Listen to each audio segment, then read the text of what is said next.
Thiruvananthapuram corporation ഭരണം ബി.ജെ.പിക്ക് ലഭിക്കുമ്പോൾ 45 ദിവസത്തിനകം ഇന്ത്യൻ പ്രധാനമന്ത്രി തന്നെ തിരുവനന്തപുരത്ത് എത്തിക്കൊണ്ട്, നരേന്ദ്രമോദിയെ തിരുവനന്തപുരത്ത് എത്തിക്കൊണ്ട് കോർപ്പറേഷൻ മുൻകൈ എടുത്തുകൊണ്ട് നമ്മുടെ തിരുവനന്തപുരത്തിന്റെ വികസനത്തിന് അനുഗുണമായ കാര്യങ്ങൾ ചെയ്യേണ്ടത് ഏതു തരത്തിലാണ്, അതിന് കേന്ദ്ര ഗവൺമെന്റ് ഏതു തരത്തിലൊക്കെ സഹായിക്കും, ഏതു തരത്തിലൊക്കെ ഇടപെടൽ നടത്തും എന്നുള്ള പ്രഖ്യാപനം നടത്തുമെന്ന് ബി.ജെ.പി സംസ്ഥാന അധ്യക്ഷൻ രാജീവ് ചന്ദ്രശേഖർ പ്രഖ്യാപിച്ചിരിക്കുകയാണ്. ഭരണം ബി.ജെ.പിക്ക് ലഭിക്കും 45 ദിവസത്തിനകം. തെരഞ്ഞെടുപ്പ് ഫലം പുറത്തു വന്ന് 45 ദിവസങ്ങൾക്കുള്ളിൽ ബഹുമാനപ്പെട്ട പ്രധാനമന്ത്രി നരേന്ദ്രമോദി തിരുവനന്തപുരത്തെത്തി ഇനി തിരുവനന്തപുരത്തിന്റെ വികസനം ഏതു തരത്തിലാണ് മുന്നോട്ട് പോകേണ്ടത് എന്നുള്ളതിനെക്കുറിച്ചുള്ള നിർദ്ദേശം നൽകും.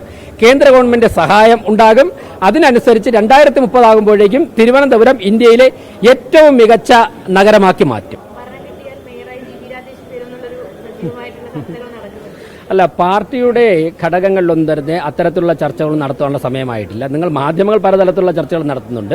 പാർട്ടി ഇപ്പോൾ ഞങ്ങൾ പരിശ്രമിക്കും, സംസ്ഥാന അധ്യക്ഷൻ മുതൽ ഞങ്ങൾ എല്ലാ പ്രവർത്തകരും പരിശ്രമിക്കുന്നത് പരമാവധി സീറ്റുകൾ വിജയിപ്പിക്കുവാനുമാണ്. ഞങ്ങൾ എല്ലാ പേരും ഞങ്ങൾ നിൽക്കുന്ന സീറ്റുകൾ ജയിക്കണം, അതോടൊപ്പം തന്നെ മറ്റ് പരമാവധി സീറ്റുകൾ വിജയിക്കുവാനുള്ള പരിശ്രമത്തിലാണ്. ഞങ്ങൾക്ക് ഭൂരിപക്ഷം ലഭിക്കുമെന്നുള്ള ആത്മവിശ്വാസമുണ്ട്. ഭൂരിപക്ഷം ലഭിച്ചതിന് ശേഷം പാർട്ടിയുടെ കൃത്യമായുള്ള ഘടകങ്ങൾ, മറ്റുള്ള കാര്യങ്ങൾ ചർച്ച ആരംഭിക്കും.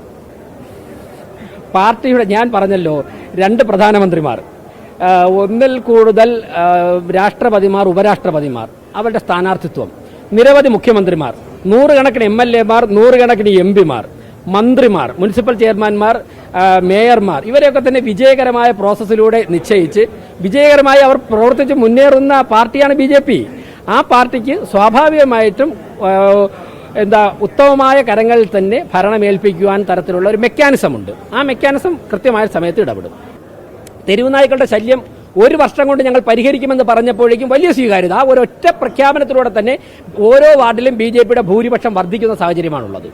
നിങ്ങൾ എല്ലാ വാർഡും പരിശോധിച്ച് നോക്ക്. അതുകൊണ്ട് കോൺഗ്രസിന്റെ ഈ ഹാളിലൊക്കെ തന്നെ ചായക്കോപ്പയിലെ കുടങ്കാറ്റുകാർ അവശേഷിക്കും.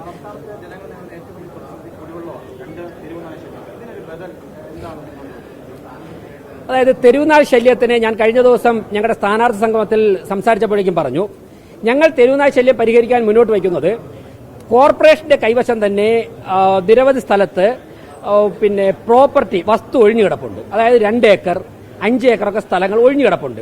വലിയ ആൾപാർപ്പൊന്നും ഇല്ലാത്ത സ്ഥലത്താണ്. അവിടെ കേന്ദ്ര ഗവൺമെന്റ് സഹായത്തോടെ ഷെൽട്ടറുകൾ നിർമ്മിക്കാൻ സാധിച്ചാൽ തിരുവനന്തപുരത്തുള്ള തെരുവുനായ്ക്കൾ ഒരു 400 മുതൽ 500 നായ്ക്കളെയൊക്കെ തന്നെ വലിയ ഷെൽട്ടറിൽ പാർപ്പിക്കാൻ നമുക്ക് സാധിക്കും.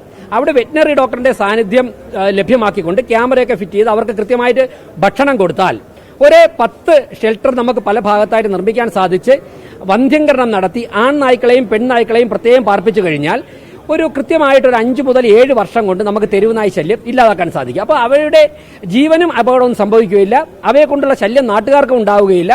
കൃത്യമായിട്ട് നമുക്ക് പരിപാലിച്ച് മുന്നോട്ട് പോകാൻ സാധിക്കും. ഇതിന് കേന്ദ്ര ഗവൺമെന്റ് ഫണ്ടുണ്ട്. ആ ഫണ്ട് നരേന്ദ്രമോദി പ്രഖ്യാപിക്കുന്ന പദ്ധതികളുണ്ടാവും, ഞങ്ങൾ നടപ്പിലാക്കും. അങ്ങനെ 5 മുതൽ 7 വർഷം കൊണ്ട് തിരുവനന്തപുരത്തെ തെരുവുനായ് ശല്യം ഞങ്ങൾ പരിഹരിക്കും.